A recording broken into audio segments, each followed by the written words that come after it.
High সবাইকে। তো আজ আমি তোমাদের সঙ্গে শেয়ার করব আমি একটা নিজে হাতে ব্লাউজ তৈরি করেছিলাম, সেই ব্লাউজটা। তো দেখো, এই ব্লাউজটা আমি কবে পরেছিলাম বলো তো? এটা পরেছিলাম হচ্ছে উল্টো রথযাত্রার দিন। উল্টো রথযাত্রার জন্যই কিন্তু ব্লাউজটা আমার বানানো। কারণ ব্লাউজ আমার ছিল লাল কালারের, কিন্তু দেখলাম যে আমি আর একটা বানানো যাক, যখন আমি জানি বানাতে। তো দেখো ডিজাইনটা কেমন লাগছে অবশ্যই জানাবে। আমার মনে হয় এরকম করে দেখালে ডিজাইনটা কতটা কি বুঝতে পারছো বা ফুটছে জিনিসটা আমি ঠিক জানি না। আমি একটা অরিজিনাল ব্লাউজ পরে মানে ওই ভিডিওটা তোমাদের সঙ্গে শেয়ার করে দিচ্ছি, পাশে দেখে নেবে। আর এই জড়িগুলো কিন্তু আমি বসিয়েছিলাম, পাইপিং বসিয়েছিলাম।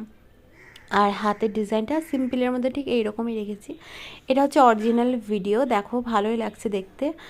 আর তোমরা যদি তোমাদের ইচ্ছা মতন কিছু তৈরি করতে চাও এই পুজোর সময়, ব্লাউজ বা চুড়িদার বা শাড়ির ফলস পার, অবশ্যই আমার সঙ্গে তোমরা যোগাযোগ করতে পারো।